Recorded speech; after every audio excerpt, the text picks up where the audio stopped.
اور وہ رب کو پکارتے ہیں خوف سے کہ یا رب جہنم کا خوف، قبر کے سکویز کرنے کا خوف، قبر میں اندھیرے کا خوف، پلسرات کا خوف، قنطرہ کا خوف، اپنے گناہوں کے اندھیروں کا خوف، وطمع اور رب سے مغفرت کی رحمت کی امید، اللہ کی جنتوں کی امید، اللہ کی بخشش کی امید، اور اللہ کے نبی سے ملنے کی امید، اور حوض کوثر سے اللہ کے نبی کے ہاتھوں سے پینے کی امید، اور اللہ کے عرش کے سائے کے نیچے رہنے کی امید، اور جو رزق دیا گیا انہیں وَمِمَّا رَزَقْنَاهُمْ يُنْفِقُونَ اسے وہ خرچ کرتے ہیں. تو یہ لوگ جو ہیں جو یہ رب کے لیے اتنی سیکریفائز کرتے ہیں، رب نے کیا دینا ہے ان کو؟ تو رب بھی کہتا ہے کہ فَلَا تَعْلَمُ نَفْسٌ مَا أُخْفِيَ لَهُم مِّن قُرَّةِ أَعْيُنٍ جزاء بما كانوا يعملون. تو کوئی نفس جانتا ہی نہیں ہے کہ ان کے لیے ہم نے کیا چھپا کے رکھا ہے جو ان کی آنکھوں کی ٹھنڈک کا باعث بنے، اور ان کو دیا جائے گا کیوں؟ کیونکہ وہ نیک اعمال کیا کرتے تھے. ابن قیم الجوزی رحمہ اللہ فرماتے ہیں beautiful statement, why the reward is hidden because دنیا کی زندگی میں بھی وہ بڑے چھپ چھپ کے، رات کو کوئی جانتا نہیں تھا، کوئی پہچانتا نہیں تھا، وہ چھپ کے رب کی عبادت کیا کرتے تھے، تو اللہ نے ان کے ریوارڈ کو بھی لوگوں سے چھپا لیا اور بتایا ہی نہیں. قرآن میں بتایا ہی نہیں کہ ان کو ریوارڈ کا کیا دیا جائے گا، اور صرف کہہ دیا کہ فَلَا تَعْلَمُ نَفْسٌ مَا أُخْفِيَ لَهُم مِّن قُرَّةِ أَعْيُنٍ کہ کچھ کیا نفس کون جانے ان کا ریوارڈ کیا ہوگا جو ان کی آنکھوں کو ٹھنڈا کر دے گا، یعنی ان کے دل کے سرور کا باعث ہوگا، اور ان کو جو لذت اس کو دیکھنے سے نصیب ہوگی، امیجن ٹیسٹ کرنے سے اور پانے سے کتنی ہوگی کہ صرف دیکھنے سے ہی ان کی آنکھیں ٹھنڈی ہو جائیں گی. تو جس طرح میرے وہ بندے، میرے خاص بندے رات کو اٹھ کے رویا کرتے تھے، آنسو بہایا کرتے تھے، تو ان کی آنکھوں کو میں آج ٹھنڈا کروں گا ان کو ریوارڈز دکھا کے. اور جس طرح ان کے اعمال کو کسی نے نہیں دیکھا، اس طرح سے ہم ان کے جو ریوارڈز ہم نے تیار کیے ہم نے وہ بھی کسی کو نہیں بتائے، وہ انہی کو میں دوں گا جو تہجد کی نماز پڑھا کرتے تھے. لیکن اللہ کچھ تو پتا ہوگا ہمیں، کچھ تو ہم جانیں کہ ملے گا کیا، کوئی تو ہنٹ ہو. جی ہمیں ہنٹس ملتی ہیں، ہمیں احادیث ملتی ہیں. اللہ کے نبی صلی اللہ علیہ وسلم فرمایا کہ ان فی الجنت غرفہ، بے شک جنت میں ایک غرف یعنی ایک خیمہ ہے. ہم جب خیمہ کا نام سنتے ہیں ہمیں کیا ذہن میں آتا ہے؟ یرا ظاہرها من باطنها وباطنها من ظاہرها فقال ابو مالک العشری یا رسول اللہ لمن ہی یا رسول اللہ، وہ کن کے لیے ہوگا؟ قال لمن اطعب الکلام واطعم طعام وصلى باللیل والناس نیام. اللہ نے فرمایا کہ جنت میں ایک ٹینٹ ہے، یعنی ایک خیمہ ہے، اور وہ خیمہ کیسا ہے کہ جس کے باہر سے اندر نظر آ رہا ہے اور اس کے اندر سے باہر نظر آ رہا ہے. وہ خیمہ تو ہے لیکن وہ ٹرانسپیرنٹ ہے، کرسٹل کلیئر ہے، وہ پتہ نہیں کس کرسٹل سے بنا ہے، کس چیز سے، واللہ تعالی اعلم. کیونکہ الجنہ ما لا عین رأت ولا اذن سمعت ولا خطر علی قلب بشر، کسی دل نے اس کا گمان نہیں کیا، نہ کسی آنکھ نے دیکھا، نہ کان نے سنا اس کو. تو ایک صحابی نے کہا یا رسول اللہ وہ کن کے لیے ہوگا؟ کہا جو اپنی بات میں نرم ہے، لمن اطعب الکلام، جو اپنی گفتگو میں نرم ہے، دوسروں کو ویئرڈ فیل نہیں کرواتے ہیں، دوسروں کو ٹونٹ نہیں کرتے. People they don't feel awkward in their presence.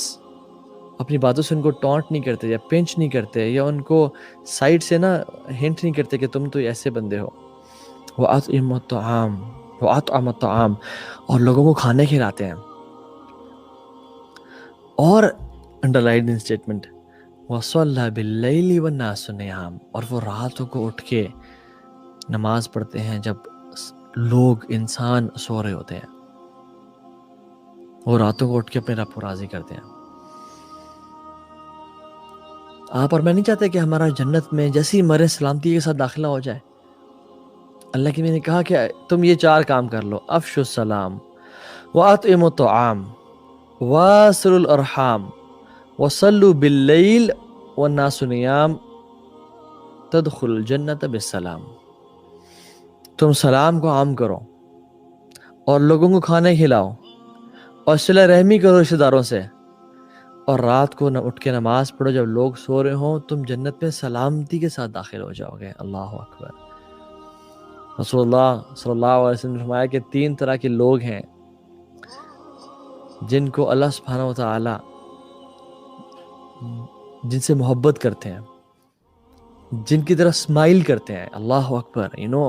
who are these lucky people یا رسول اللہ, who are these lucky people جن کو رب دیکھ کے مسکرا ہے. آپ نے فرمایا ان میں سے ایک, میں کیونکہ ہمارا سبجیکٹ یہ ہے, جس کی خوبصورت بیوی ہوئی,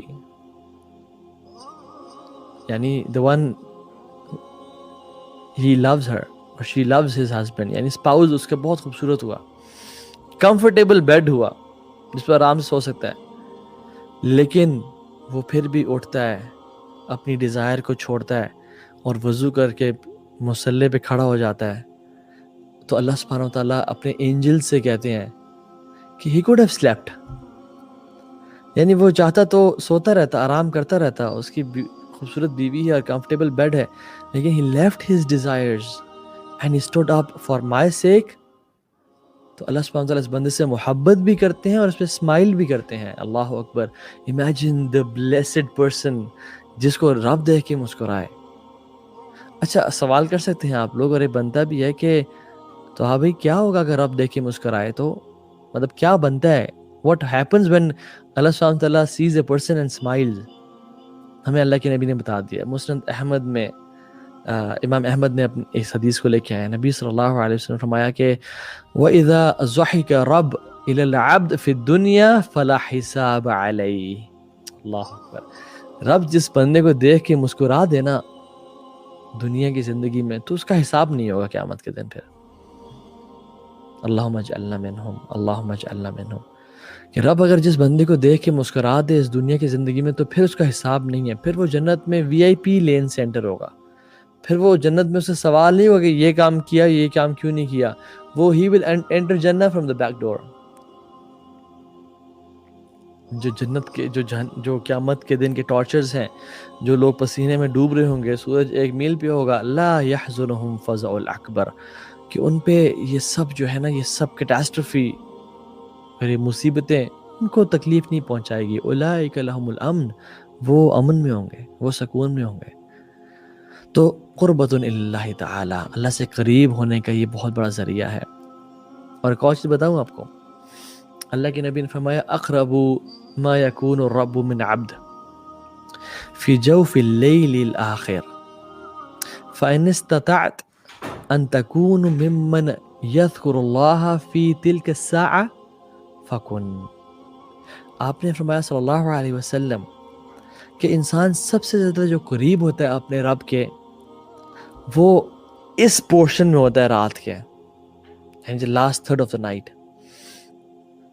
فی جوف اللیل الآخر او آخر.